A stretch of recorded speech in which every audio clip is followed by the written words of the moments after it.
I'm the president and founder of Go Educate Inc., a nonprofit in the United States that's geared to assisting students with the college admissions process, helping students earn scholarship and providing them with mentorship while they're in college. Once again, it's an honor to work with you all, to work with the many brilliant and wonderful people in Nigeria. We really appreciate this time to collaborate with NAFA and the initiatives that's taking place. Right now, I have my video off just to show the logo, Go Educate Inc. But we have a special guest today during this session. His name is Jesse Hall. Jesse is actually my older cousin, but he has a long, extensive career in officiating and coaching. And so we felt that just speaking with the board members that Jesse was was an individual we identified as someone that could really relay the information that we're going to discuss on today to everyone that's in this session. Just a little bit, Jesse graduated from Bethel University in Kansas. He also has over 30 years in officiating, maybe 40, even officiating for a long time. And his officiating is not just restricted to football. Jesse has actually officiated NBA games. He officiated in some key games in the 1980s. In addition to that, Jesse has always officiated softball, volleyball, and his favorite sport that he'll tell you is football. That's something that he's officiating. And with football, Jesse has officiated NCAA games as well as NAIA games as well. So with his wealth of knowledge, we're going to allow him to speak to everyone on today. That's the presentation about coaches and officiating within the U.S. for USA football. However, before we start, I would like to pass it over to two of the board members on NAFA today, if they have anything to say, Coach Lawrence and Coach Chooks.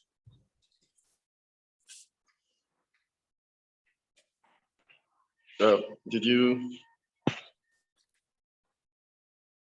Yeah, you said something, Coach Joe? Yes. Is there anything that you would like to say, Coach Lawrence? Okay, Coach Chooks, you first. Good evening, Coach Jeff. Good evening, Coach Jesse Hall. Yeah, it's been a while, sir. So nice to have you back. The last time we had the referees program. Yeah, it's a dream come true that we are having this program with this number of people registered, and by special grace of God, we believe everything's going to go smooth. After this program, we have a lot more coaches on ground to move this project to the next level. Thank you once more, Coach Jeff, for all you've been doing. And we can only believe that and hope that this will end up to be a very, very wonderful experience. Thank you. Thank you, Coach. Okay, quickly, I want to also welcome everyone today, and I want to thank Go Educate and Jesse Hall, for making this possible for people here in Nigeria. Really excited. We're super excited to that the sport is, impacting life, changing lives, and giving people a bright future, especially the youth. And it's one to always, be grateful for. And I also want to welcome here the Lagos State Sports Commission representative, person of the director of sports, school sports, Dr. Oluwasomi. We welcome you, and we hope that we'll be able to, achieve more greater heights in the sport together. All this was made possible by you, and the interest and the love you have for youth, children, and sports. And we believe that's the first thing to note in this kind of opportunities. So thank you, and everyone in this session today would definitely be blessed, and we hope that we're able to follow truly all the protocols or the stages, and we'll all be successful at the end. Thank you. And if Dr. Oluwasomi is available here, because I see Lagos State Sport Commission, I think that's she. You might want to just say something as well. Thank you, Ma, and thank you, everyone. Good evening. Good evening. My name is Travi. I'm the Director of Technical Lagos State Sport Commission. I'm on the platform. I just want to listen. I want to follow the proceeding. So I will listen to the proceeding of the meeting. I'm happy to be here. And at the end, I'll recap and make my feelings known. Thank you for this opportunity to help develop the sports in this part of the continent and in Nigeria and Lagos. Thank you very much, please. Thank you, Mr. Travis, for joining us on today. Is once again, as Jesse stated, it's an honor to be able to do this presentation. Many wonderful people within Lagos, and we're really happy that you're able to join us today for this session. So thank you so much. With that being said, we're going to move forward with the presentation. I'm going to pass it over to Jesse Hall. Oh, you're still on mute, Jesse. Thank you. I want to say good evening to everyone. And again, it is an honor to just be here with you on this day. Today is actually my wife's 66th birthday. And along with that, we got married on her 21st birthday. So this is our 45th wedding anniversary. And so I do have time here today to share with you, because I'll be out entertaining with her later this evening, because it's just about 2:25 here in Kansas City. And so it'll probably be 5:30, 6 o'clock before I need to be done. So I've got plenty of time. I don't know what your time looks like. So I think I was told about 1 hour. That's fine. If we need to go longer, I am available to do that. So again, thank you for having me. And I just want to start by going over, because I need to share my screen, because I have a presentation that was sent to me, and I think whoever put it together, you just made my job that much easier. So let me just see if I can. Oh, let me just put that up there like that. This actually is material, I believe, that comes from USA Football, which is, I believe, is going to be the sanctioning body for the program in Africa. Let me just say this right now. You know, football, first of all, to me, has always been fun. Unlike any other sport, in football, you only play one game a week. And there are times when you get to that point in your life, you say, man, I can't wait until this very next game. But the object of the game of football is to have fun. And unfortunately, or fortunately, depending on which side you wind up on as you play the game, you're either going to win or lose. There's a great saying by a former Green Bay Packer coach who once said, winning isn't the only thing, it's everything. Now, that's kind of a pro mentality, but it's all the way down here in the States to the youth level. One of the things that we do require from our youth here in the States, that once a football game is concluded, they line up and they go across and they just say, congratulations, or good game, or whatever, and then they go on about their business. So it is about an attitude of teaching young individuals how to learn how to respect each other. The goal here is to teach you to teach your students to how to have fun. And I just want to say, having spent over 40 years in the field of education, and now I'm retired, I learned long time ago, students really don't care how much Jesse Hall knows until they know how much I care about who they are. And so as you are either entering this profession or extending your career in this this area, the most important thing that you can do for your students is to let them know how much you appreciate them. And we'll get it more into that as we go through this particular process, because the game of football really does go beyond the X's and the O's. Now, in this particular program, as we go through it, you're gonna see lots of quotes. There'll be lots up there to read, and this is coming directly from the material that USA put together. And so, again, I'm going to throw some of my little tidbits in about how things have worked for me. I may even share with you, if we have time, about how to develop your numbering system, or putting your offense together or your defense together. Although all of that will depend on the time that we have left today at the end of this program.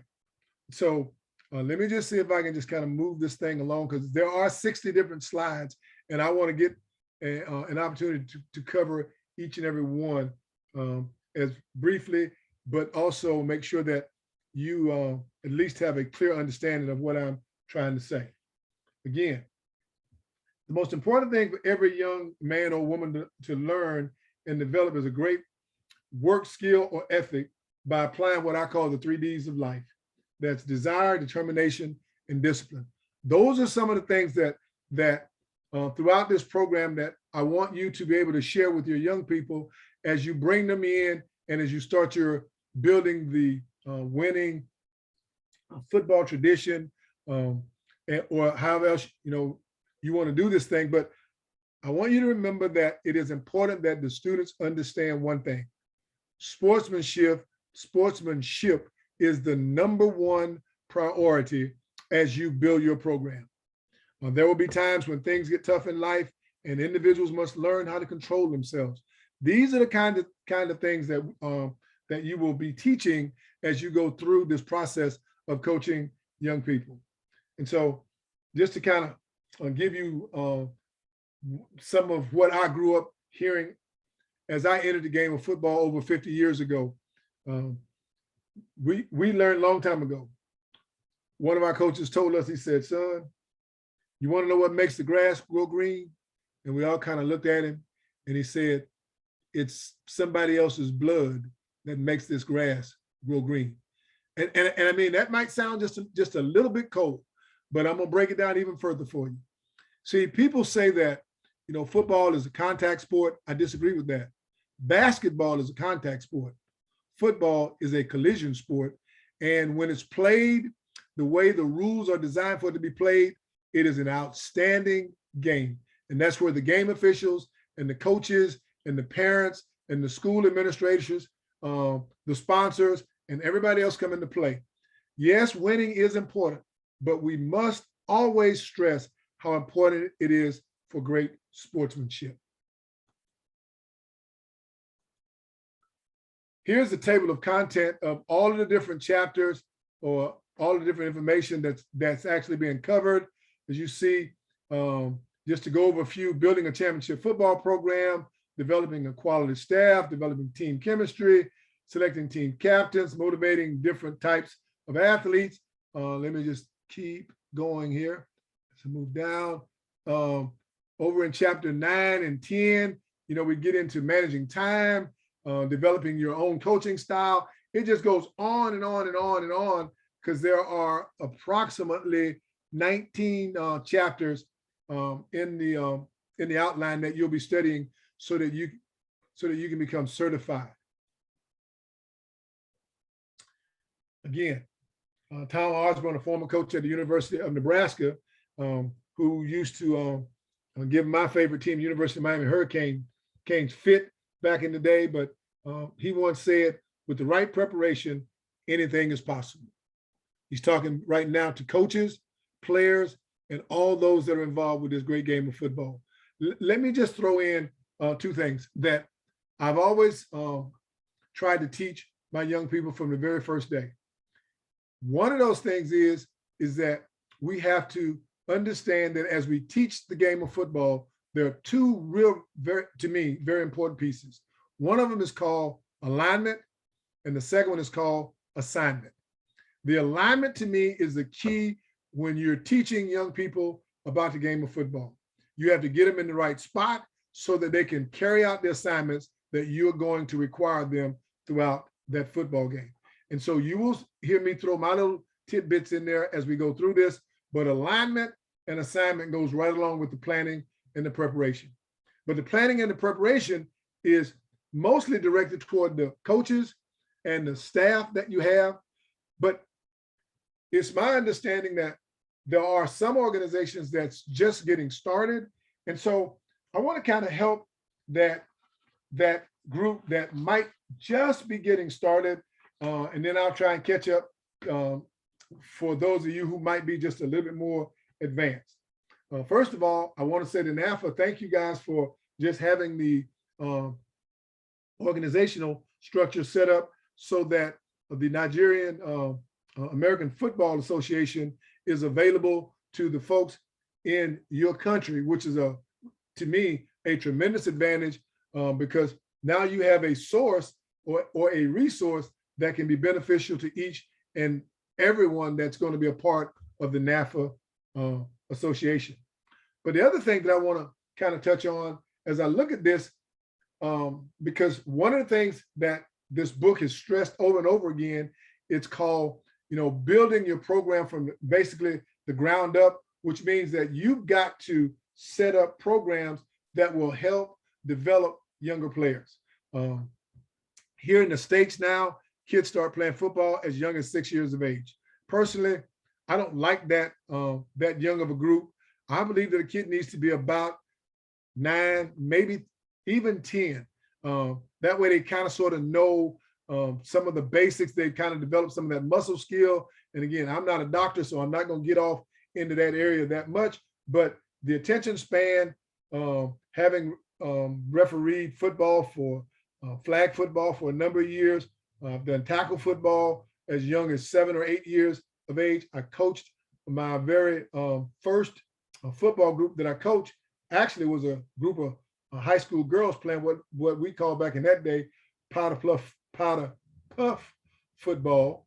And then after that, I came back after I graduated college. Then I started coaching defensive backs at my alma mater, which is actually Bethel College, not Bethel University. And it is in North Newton, Kansas. And it was a tremendous help for me in developing who I am today. But also, I've had the pleasure of coaching 11 and 12-year-olds. But also, I ended up about 12 years ago with my final coaching stint at a place called, it was actually an African-centered school, which I picked up the name Baba Hall. But again, I'll talk about that a little bit more later. But just the idea of putting together a football program can be somewhat overwhelming. I do believe, though, that with the right attitude, and right now it sounds like you've got a tremendous support by having one of the board members that's in your corner. I say amen to that. That's a resource that a lot of folks that when they start programs, I remember when we started our program over at the African Centered School, boy, it was pretty much us versus the world. I spent a few days in my car or my pickup. I can't remember which one I had at that time, but I probably had them both on the road so much. But I remember just going to different schools that were very successful.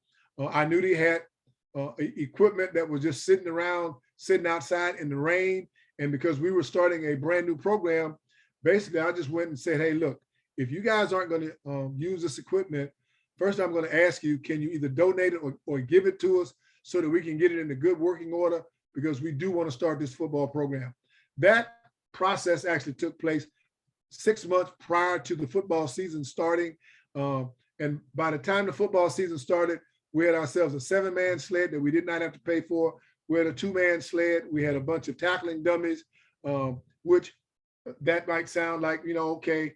But if you have this great big budget and you've got all of the monies that you need, you don't have to worry about hitting the streets, going out, trying to find out, what is available to me and how am I going to do this. Just kind of example, just looking at the slide here, it says examples of factors that require planning by a football coach.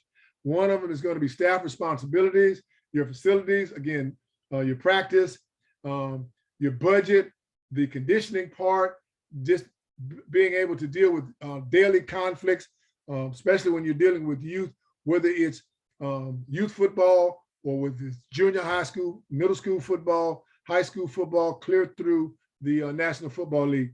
You're going to be dealing with conflicts that come in from time to time. But I always tell folks, perhaps the most important piece when you're putting together your football program is that piece down here in this corner where it says working with parents. I think that's key only because the sooner you do that piece, once you know you're going to have a football program, the sooner you get those parents in there and explain to them, you know, what and how you're going to do some things in working with their sons and their daughters, then the more support I believe you'll get in the long run from them trying to understand more about who the group is that's going to be working with their sons and daughters. Now, the plan that you guys will be implementing is going to vary from, I would imagine, city to city, country to country, county to county, state to state, country to country, because everybody is not, I mean, if you live in a very hilly or rocky group, you might have more work trying to, you know, get your football field together. I remember when I was at the African Center, we already had a stadium that was just sitting there, but we didn't have practice facilities. So we started out our practice facilities with just a 50-yard practice field with one goal post. And then we built around that other practice areas and responsibilities that we gave our coaches to help us maintain and do some things so that we could practice with our kids. You also have to decide the number of coaches that you're going to have based on the equipment or the budget that you have. Starting with going back to my youth football days, we only had 33 uniforms and we had about 37, 38 kids show up the very first day. We decided from our very first day that we were not going to cut or tell kids that they could not play, because our goal was to train and to teach as many kids as we possibly could. And that just happened to be an established program, and it made it so much easier to walk into that program. As a matter of fact, the year I came in, they were defending champions, and they had won the league, I think, the last two previous seasons. We had joined a brand new football league. We went from about 8 or 9 teams in our league to about 28 teams the first year I came in. I was very fortunate enough to be a part of winning the very first Super Bowl with that group of individuals that I coached that were 11 and 12 years old at the time. And by the time those kids graduated high school, I did some of what Jeffrey is doing now. I helped those kids get athletic scholarships, going back to our relationships that started back when they were 11 and 12 years old. I stayed in touch with them even after I moved from South Florida to Kansas. I was able to communicate with those young men that had received football scholarships. I just want to back up just a bit here, because when I grew up, understand that even though I was in South Florida, my high school days, there was no basketball for girls. There was no volleyball. The only thing girls did in Broward County when it was sports back in the 70s was track and field. That was it. Times have changed so much in today's society that now girls are playing football with boys. There are a lot of places now that's starting, girls football. And so I'm saying that to say this: don't shy away from teaching young ladies how to either coach or even play this great game of football, because who knows, 10 years from now, 20 years from now, they may be some of the best football coaches that you've ever seen. And you might have the privilege of saying that young lady or that young person started with me 25, 30 years ago. So please, put your basic plan into place and then kind of go from there, knowing that it's important that you look at the great big picture and not just, your single program. Moving along here, like I said, there's about 19 different chapters that's actually covered in the material that I was given I'm on slide 11 now, it looks like it, and I've got about 49 more to try and get through. I'm going to do my best job to cover as many of these 60 that I can, and hopefully I'll finish them all. But one of the things that, as you start looking at strategy, one of the things that I would encourage the coaches and the administrators to start looking at is, what rule book do you want to make your official rule book? Also, when you do that, think about the size of the rosters that you're going to have.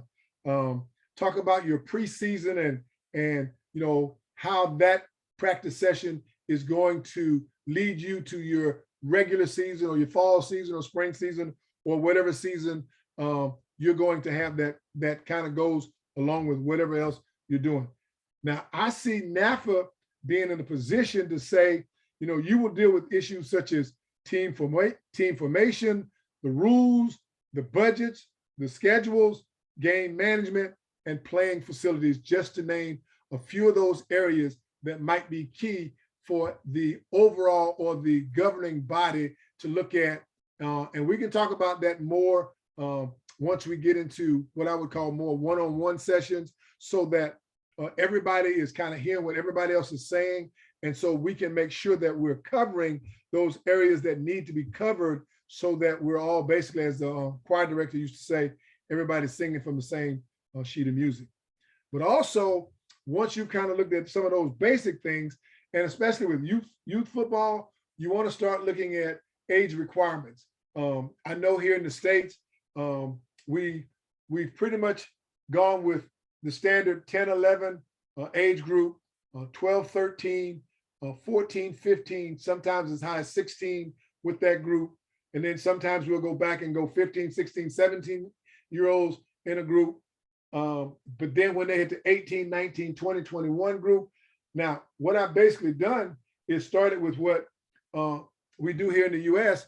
I started with what we would pick up during our middle school years, somewhere around that 10, 11-year age group, fifth graders getting ready to go into the sixth grade, and then moving all the way up through the collegiate age group.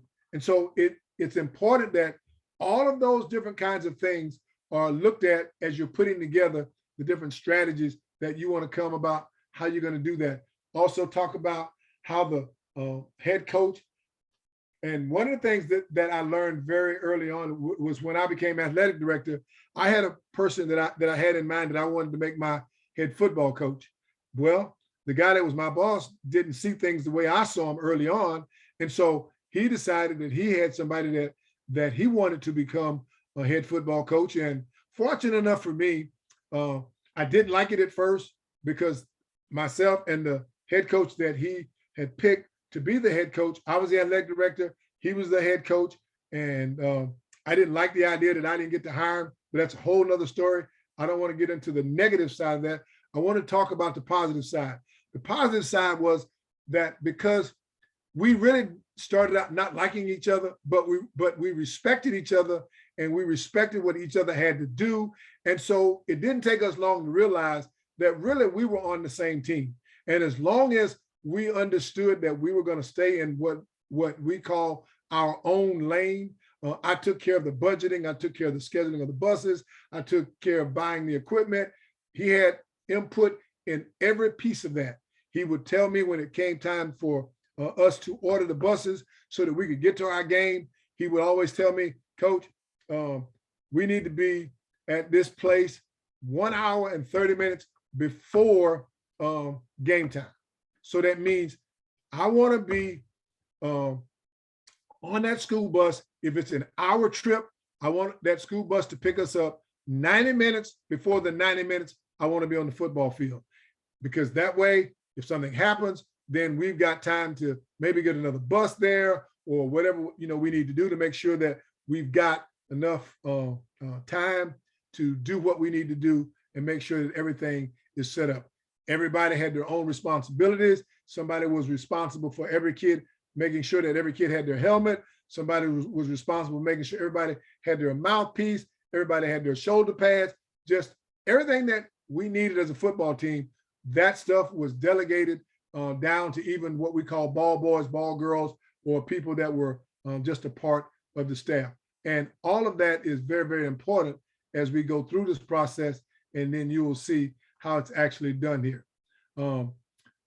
Here on this particular slide, right at the top there, it talks about how success in its basic form is the systematic, progressive, and quantitative. Basically, what they're really saying to us is that we need to be so organized and so together on the way that we're doing this thing that we can't help but become successful, because we know exactly as to what we're doing, and our kids know what we're doing. They know why we do what we do. Briefly, I want to just kind of jump off onto one of my little bunny trails. When I first started coaching football, I remember one of the first things that my head football coach asked me as an assistant. He said, Hall, what do you have planned today for your tackling drill for your defensive backs? And I kind of looked at him and I said, and he said, well, it's not going to cut it. He said, you know, we've got about 2 hours before football practice starts. And he said, I would like to see what you have both in writing, but I also want you to give me just a very brief demonstration of some of the drills that you plan on doing today. And that taught me at a very young age, very early in my career, that I had to be organized and that I had to be able to just find those resources that would help me to develop. And so that's why you're doing sessions like today. That's why you're involved with USA football, so that they can give you the guideline. Now, the guideline, I want you to understand right now, is set up so that you can put yourself in total control about how you want to teach those guidelines. Please don't deviate from any of the safety factors. In other words, you know, to tell your kids, you just want them to explode with their helmet and just, you know, just destroy their opponent with their helmet, whether it be the crown of the helmet or the face mask. No, you don't want to do that. You want to teach the basic skills so that when they get to game time, they understand and know what's expected of them, because that's the way they have been taught. And if you're the head coach, all the way down to just even ball boys, ball girls, or wherever you're going to draw that bottom line with people that might interact with your football team and football players, they all need to be on the same page. Don't go around and tell people to play dirty football, to not play within the rules, and all that other stuff that's going to negate the things that you want to build on to make sure that you're doing it the right way. And so that's a very key part, I believe, in you trying to make sure that the kids understand, and also the coaches understand and know what it is you're trying to do. There are 10 takeaways of building a championship program that's here. Let me see if I can just kind of pick out a couple of these where it talks about, let's see, it says, let me just start with number one. It says a successful football program has a strategic plan that serves as a roadmap concerning the who, the where, the when, and how a team plans to fulfill the vision of its head coach. Again, head coach is probably going to hire people that he or she is very comfortable with, but at the same time, understand, head coach, that when you're doing the interviewing, to me, the most important part of interviewing future coaches is that I do 20% of the talking and 80% of the listening, because the individual that I'm interviewing will either talk me into the job of being an assistant or talk me out of the job of allowing them to be to be an assistant, because of just the way that they're going to do things that may be outside of the boundaries of things that I would like to see done as either the head coach, but also as the athletic director, because as the athletic director, I made sure that I made my presence known on a football field a minimum of once a week. But I also traveled to all of our away games because I knew that in the event one of our kids got hurt, I wanted the football team to always, the head football coach to always stay with the football team. And I would go to the hospital and sometimes wait for parents to show up in the event they had to meet me at a hospital. And that's not a very pleasant sight, knowing that, you know, you're at a hospital because one of your young people have just been injured to the point to where they had to be taken to a hospital. But all of those kinds of situations are discussed and talked about long before you actually take the football field. Even during your practice sessions, you want to make sure that you've got, because I know just to be a high school coach in either Kansas or Missouri, all assistant coaches, all, not some, but all, must pass a basic first aid training course. And again, I'm sure that USA Football will offer those kinds of things. If not, there are lots of organizations that I could recommend to you later on, because I'd have to go back and look at the ones that are most current here in the States. And I'm sure you guys have that covered, since you are playing football and you play soccer and other sports. I'm sure that there are agencies there that can help you to meet that requirement. But you don't want to leave any basic stones unturned. And then I'll just go down to the last one down here. It says that a successful football program has the satisfaction of knowing that everyone did their best to become the best that they are capable of being. That's all you can ask from everybody that's a part of your football program. Just give your best 100% of the time, all the time, and let the chips fall where they may. I've been around the game for a long, long time. I've been on undefeated teams.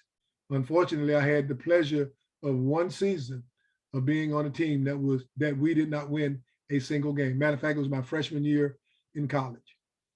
It's no fun when you're on that end at the end of every football week. You learn from that though, because by the time I was a senior, and then I got hired as one of the assistant football coaches, the guys that came in my sophomore year won the league, and we became league champions. And so it is a process. And I would say, and I said that only to say this, the 5 years that I just discussed is probably a reality checkpoint that every successful football team needs to look at. If you're fortunate enough to come in and be a part of that winning program your first year, hey, hurrah for you. But if you're not, then guess what? Don't throw the towel in. Just keep on doing what you're doing and building and teaching. And that will take us right into this next slide, where it talks about building a feeder program. And again, I mentioned that a little earlier, only because, you know, you've got to start with the age group, or as I like to say, as we play cards, you just have to play the hand that you're dealt. So those kids in that public school, if that's where you are, then that's your program. Now, can you build a feeder program outside of that?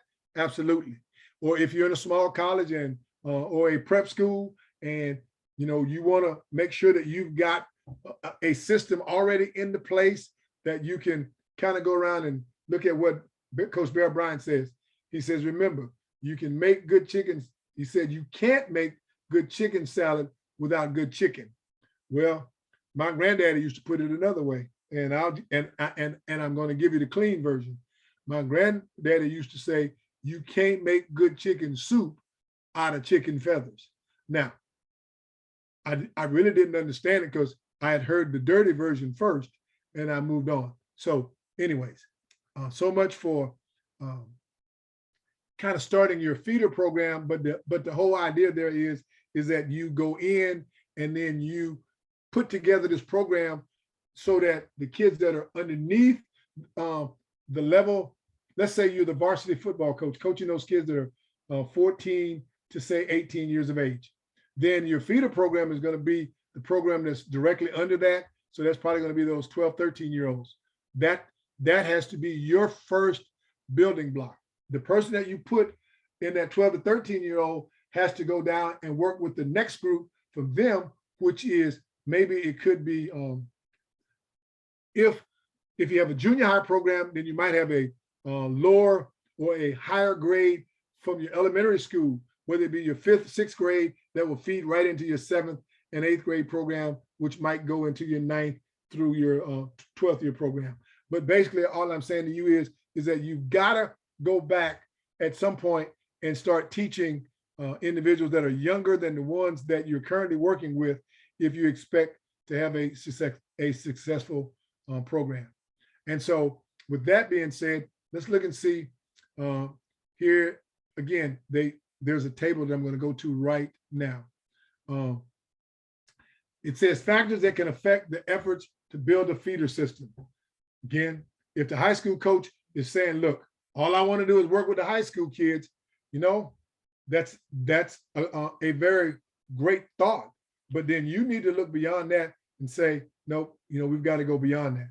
So you want to make sure that the people that are at that level understand that, look, they're not working with the best of the best. They may be working with kids that don't even know how to really and truly tie their shoes, that may become all pro 9, 10 years later, and they'll have the privilege of saying, you know what? I started that boy by teaching him how to tie his very first pair of tennis shoes. And you just kind of go from there. So let me just kind of get to the next piece that I want to talk about, and that's football equipment. And football equipment is where the person that spoke just before I came on really becomes key. Because as I did some of my research, again last night, just kind of looking at what I needed to talk about, I just want to give you some basic things to think about. Here in the States, I can tell you that a football helmet now costs somewhere in the neighborhood of $200 to up to $300 for one football helmet. Shoulder pads run between $200 to about $300. Now this is high school, by the way. Jerseys, about $55 to $60. Pants, $45, $50. Girdle, thigh pads, and knee pads, $50 to $65. Shoes, $70. Socks, because they're going to need clean socks each and every day. And so $15, $20 just for socks. It is not cheap in any sense of the way, because one of the things that we had to do early on when we started our feeder programs with some of our youth, we had to tag, we had to actually put a price for those kids to play youth football, because we had to make sure that they had the right helmet. We had to make sure that every kid had a mouthpiece. I remember going into my boss's office and saying, when he said, okay, you're going to start football practice here in the next week. Do you have any mouthpieces? And I said, well, I just went down to the shed, which is where we kept our equipment. And I said, I didn't see any mouthpieces. And I said, we've got maybe say, well, we wound up buying, to make a long story short, we bought 120 mouthpieces. Our actual cost of those mouthpieces was somewhere around, back in those days, I want to say around 30 cents. Well, we charged the kids $3 for mouthpieces. And I'll tell you why. These were young kids. And so when parents came in, and of course they went to the local sporting goods shop, and they saw that they could buy a mouthpiece for $1.25. Well, so they saw they could buy it for $1.25. They said, well, I'll save 50 cents. And I said, no, because we have to make sure, because what happens if your kid, loses a mouthpiece or he just loses 2 mouthpieces? He still has to have a mouthpiece in order to play. So what we've actually done is that we've actually purchased 2 mouthpieces for what it would cost you, because our cost was $1.49. That's what the sporting goods store told us, that it would cost you to come in and buy it. You say you found it for $1.25. I'm not even sure that it's going to meet the standard that what we're looking for. And sure enough, it didn't, because the mouthpieces that we were buying, they could connect to the helmet by just putting it into a slot, and we didn't have to worry about them losing those mouthpieces, because we taped the end of it so they would have that mouthpiece.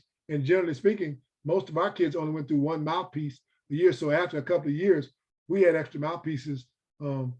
Just that was a thing that we could go maybe 3-4 years and not buy, by just charging $2-3 just for kids to have mouthpieces. We weren't trying to break anybody, but the point being is that sometimes you have to be able to raise some additional funds to go in other places, because you need tape to wrap injuries. And yeah, let me stop right there. Talk about injuries and being hurt. One of the things as a coach, I want all coaches to hear this one, because if you allow your players to play injured, then you're not being very concerned or considerate, in Jesse Hall's opinion, for the overall well-being of your young people. It's okay to let your people to play hurt, but never ever let them play injured unless a doctor or your training medical staff says it's okay for that individual to play. And I'll give you an example. Kid has a broken arm that has been taken care of, or a real bad sprained arm that's been properly taken care of by the medical staff. It's wrapped. It meets all of the standards set forth in the football rule book. And so now that kid says, Coach, I'm okay. I can play. I'm hurt, but I'm no longer injured. Don't take the kid's word for it. Check with the medical staff. And if a parent says, no, my son cannot play, to me, the buck stops right there. In my opinion, though, it's okay for a kid to play hurt, but never, ever play injured. Because now, and again, here in the States, we have a legal liability that I won't get into because that's lawyer talk. And I don't want to do that because those things changes faster than the ink on the paper that they write here in the States. And that's all I'll say about that. So you want to consult the folks that make those rules and regulations about what you can and cannot do in terms of people being able to play. But again, I'm talking now about the equipment, and with that equipment comes the fact of player safety. And so while it was fresh on my mind, I just wanted to share with you the idea or the fact that you should never allow your kids to play injured. Boy, let me scoot on along here. I still got a bunch of these to get through. So yeah, let me go back to the guideline that I was talking about, because that's all covered in all of the slides that I have here. It talks about, now, if you're talking about a youth football program outside of the school setting, then you have weight restrictions. You might have game length time. Coaches, when you have young people, as a matter of fact, in youth football, it is recommended that each kid play a minimum number of quarters in each game, whether it be 2 quarters or 3 quarters. And most of it, it's 3 quarters. And trust me when I tell you this, letting the kid run on the field and run back off after 2 plays, and then you say that kid is satisfied the quarter, then in my opinion, you haven't done a very good job during your practice sessions of developing your young talent. It's practice time that helps me as a coach, helps my kid to develop that confidence that I think that they're going to need during that time that we run into practice. You also want to be able to set practice time and make sure that you've got a decent place for those kids to practice. Here in the States, too many times mom and dad will drop their kids off at 6 o'clock, knowing that practice is over at 8 o'clock, but then mom and dad won't show back up until 9 o'clock. You have to have somebody there with those kids until the very last kid has been picked up. Or if you decide that you're going to take kids home, which most school districts here in the States kind of frown on that. And I'll tell you why.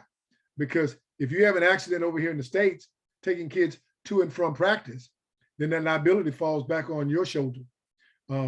Parents, at least here in the States, are pretty sticky about, what they will allow coaches and assistant coaches to do with their kids. So all I'm saying to you is that make sure that when you set those practice times and those practice schedules, make sure that you've allotted enough time to teach each and every kid how to go through those different fundamental drills that's going to make them a better football player and also a better person. Also, you want to remember that there has to be a very serious commitment to game officials. I highly recommend. I know that there are some people that will say, well, you can get away with 3. Folks, I'm here to tell you, 3 officials is not enough to cover 22 people trying to play the game of football.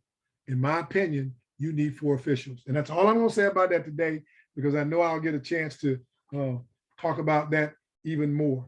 But also, item number, you also need to make sure that you have trained chain personnel to work your games, whether it be practice or game time. In practice, the people that you let run your chain, sometimes you might have one of your assistant coaches doing it, or you might have a volunteer, a student come out and do that kind of stuff. You teach and you show them all the proper mechanics that needs to be taught so that they're safe while they're out there playing. Because remember, the people that hold your chains, they don't have uniforms on. And I'm here to tell you, if you take a football helmet below the waist while you're holding the chain, or without even holding the chain, you're in trouble. That is not a very good feeling. So you want to make sure that the things that you're teaching is things that's going to keep everybody around your program safe. So we're talking about nurturing and, just building this program. That's all in chapter 2. Let me get to the rest of those items that I know that's covered here in this presentation, which is what I'm going to do, because it looks like I'm down to about my last 5 minutes. So I've got to pick up, that would have been 50 minutes. There's the feeder system still. Without him, have some of the players from the feeder system attend some of your practice so that they can kind of see what happens while they're out there. But also you might have a training camp, or that's probably the best one. I mean, I remember when we started ours, just having those junior high school kids and those 5th and 6th graders and those 4th graders come out and be with the big boys for just a couple of days in the spring before or right after spring practice. Man, those kids thought they were in hog heaven, because they were out there with some of their older cousins or some of their neighbors, and they had an opportunity to actually see what they call real football practice looked like. Include the feeder system practice in the high school's end of the season banquet. Invite those kids to those kinds of things to where they can see that whether you are 0-9, or if you won the city championship, whether you won the regionals or as high as the state championship, or if you were the national champions for your country or whatever, invite those kids to that feeder program so that they can say, for one night, I sat with the big boys, or big boys and the big girls. So just kind of make sure that you bring all those parents. That's why you can charge just a few dollars extra, so that when it's time, and you don't have to have steaks. You can have hot dogs. I remember the very first one that we did for all of those kids to be there. We had hamburgers and hot dogs, and the parents chipped in like you wouldn't want to believe. They bought the ketchup and the mustard and the mayonnaise and the relish, the onions and the pickles and all of those things that the kids either wanted or didn't want on their hamburger. They furnished the potato chips, they furnished the water, the pop, the Gatorade, all of those things that made that one night a dream come true for some of those very young people that were in attendance that night. A lot of kids that I see now, 10, 12 years later, talk about what a good time they had the very first time they came to the big boys camp. That's what they called it back then, because we didn't have any girls. As a matter of fact, other than coaching girls for the what we call powder puff football games, I've never actually had a girl on a team that was made up of mostly boys. 10 takeaways of building a feeder program, and then we'll stop once we get through this particular session here. Basically, you want to look for people that can work with young people or younger people or people not as skilled. It's kind of like, and here's the best example I can think of. My wife and I were both in education, and at various times we both taught from kindergarten through post-high school, getting kids ready for the college level. But only twice did we actually teach together in both the kindergarten and the middle school setting. And I'm here to tell you, we both came back and said these words to each other. I'm glad that I teach at the level that I feel the most comfortable. For me, it was middle school and high school. For my wife, it was kindergarten, first grade. My wife didn't want anything over first grade. She wanted them from the very, very beginning, and she was fantastic at what she did. And I don't just say that just because she's my wife, but I'm here to tell you that's the kind of people, whether it's male or female. Now, she's never coached football. She's never coached basketball. I did try to talk to her one time in refereeing a football game that I was short 2 officials. And I said to her, all you have to do is spot the ball. She refused. And I won't tell you why she refused, but there's my timer telling me that my 50 minutes is up, and I want to just leave a little time for you if you have questions. And like I said, I've got a couple of hours that I can spend if necessary before I get ready to go out tonight. But that's kind of, not just kind of, because the next piece that you will hear will be chapter 3, where it's talking about how do you get what's called that quality staff. And it's just basically starting with some of the basics that we've already talked about. But also, let me just finish my my little piece here that I had to kind of go in here. I want to just say that as coaches, you're responsible for your spectators. There are rules that you teach your kids that are at school about things they can say and cannot say. That's all part of you, and it's a part of the sportsmanship. But again, like I said earlier, you want to make sure you have that parents meeting prior to the season. I also have what I call a parent code of ethics. Basically, it teaches the parents some of the can-dos and things that they shouldn't do. I also had in my coaches manual, coaches code of ethics, things that they could do, would not, or should not do in practice. And then I always talked about special youth rules that was always age specific. That's all part of the things that need to be developed as you start this process. And then finally, and I've already mentioned it once, but you can't overemphasize the fact that budget is a very key factor in determining the number of kids that you can have in some regards, but that should never ever stop you from teaching and training anybody that you know that can benefit from what you're teaching, because what you're really teaching, coaches, is life skills. And it's the life skills that we do within the game of sports that make us the individual that we should be in terms of teaching those young people what we try and model in front of them about what they need to do to make themselves better people. And so with that, I'm going to mute myself, Jeff, and go back to you or anybody that needs to talk so that necessary we can start the question and answer piece here.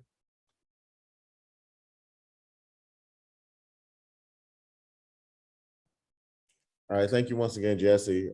Thank you for the presentation that you shared with everyone in attendance today. It's really huge as far as preparing a successful program. As Jesse elaborated within his presentation, preparation is everything. A lot of people think that the role of a coach is just restricted to within those sidelines on the football field, but it's a lot more. It's a lot more planning, preparation. I mean, as spectators, as fans, what we see is what we see on Sundays in the NFL Friday's high school game or even Saturdays for the college game. That's what we see. But throughout the entire week, it's a lot of preparation that goes into having a successful program and having a successful product on the field. Coaches are responsible for team meetings.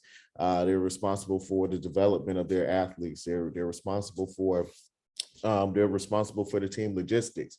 As Jesse said, budgeting is huge. It's something that you all will see moving forward is also like the traveling plans. You know, we see that here in the United States, even in big time college football.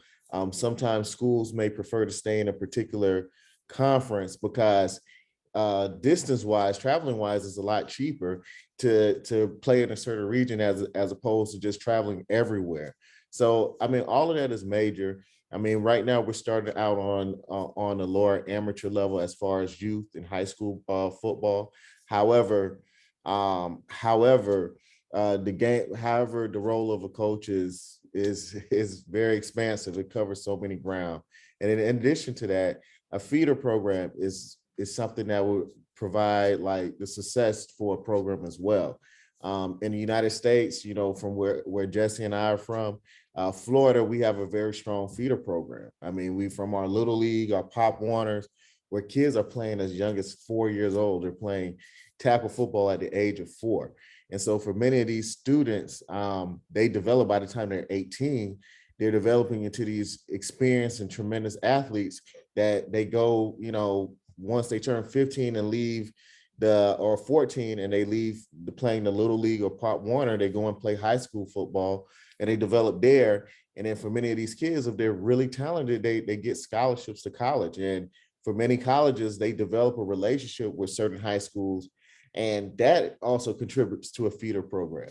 So it's really important to have a feeder program for the development of the youth, because if we're able to get the youth when they're young, by the time they're 18, 19, 20, they'll be superb athletes, and they'll be the ones that showcasing the talent that resides within Lagos, in addition to the talent that performs within the NAFA governing body.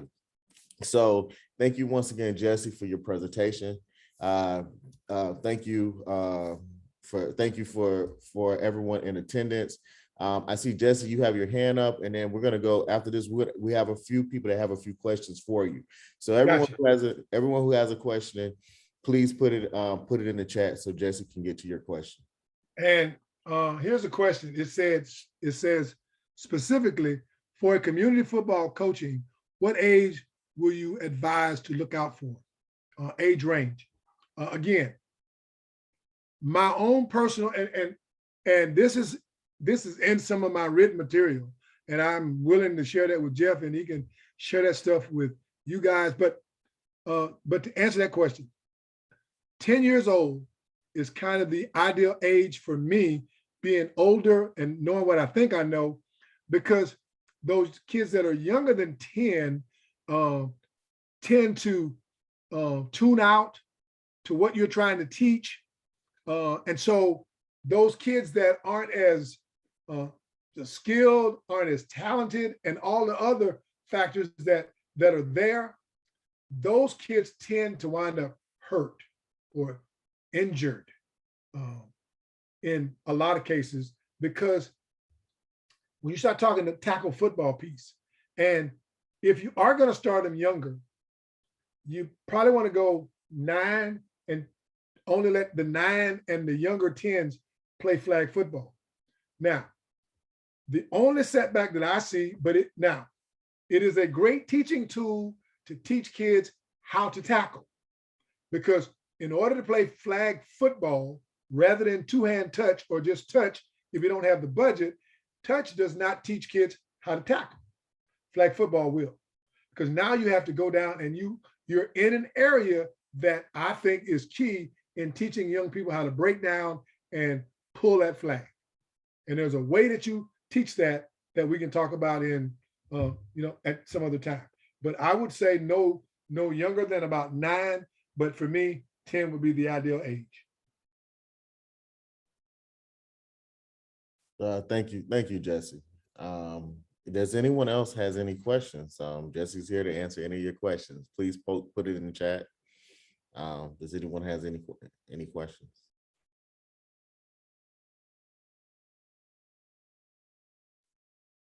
Thank you for that question, Foncho. I know I couldn't have done that great a job where nobody has a question, or I did such a horrible job that everybody said, "Get this guy out of here." So I mean, I hope that I've kind of cleared up some things as I went through this process. And if you really have any questions, again, you can send them to Jeff and he can get it to me, and I'll do my best to get you some answers. But as I've said before, there's a lot of material that's available that I know that Go Educate can get to you real easy. And that's not saying that not to use somebody else for the certification process, because as far as I know, we don't have the certification authority in terms of Go Educate. Am I right in saying that, Jeff? Or did I say that right? Yes, you did. Okay. So yeah, go through with the process of getting. Now, we can help you certify your officials by teaching them the basics. Here, I see a question here that says, how easy can it be for a tackle coach to take on a flag team that is coaching a flag team, since they both have different mode of play? Oh, okay. Great question. Here's what I've learned by looking at how you can start with a flag program for kids that are up in age, that probably in most cases should be playing tackle football. So then let's just say you have 11 and 12-year-olds that have never ever played the game of football.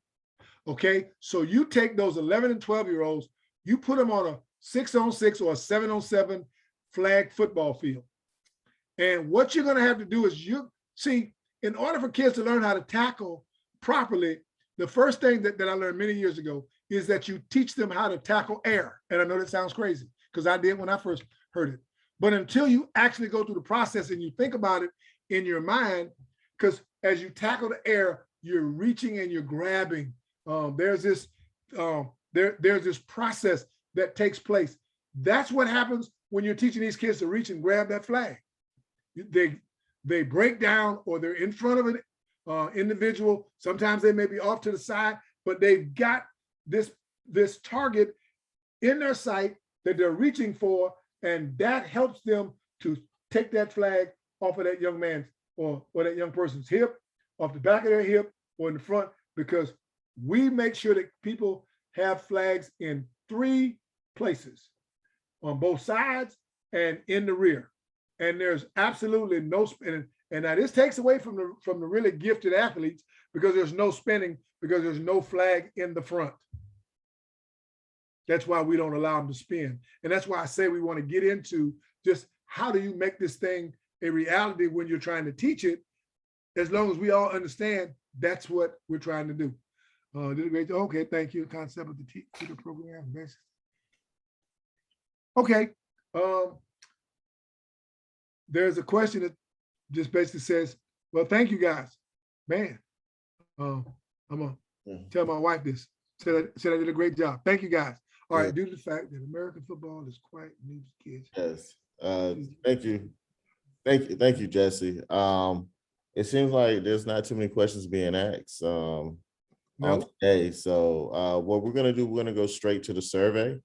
And there's a survey that we need you all to complete before you leave. So please complete the survey right now. I'm actually going to share it in the chat. And in addition to that, I'm going to share the survey, share my screen so you all can see the survey as well. Okay. So this, real quick, right. All right, this survey right here, NAFA officials need you all in attendance to complete this right now. It's only a few questions, and it aligns with what is needed, what is required with the USA football. So if you all can please complete this survey before you leave, it'll be great. And so this is the last thing right here. If you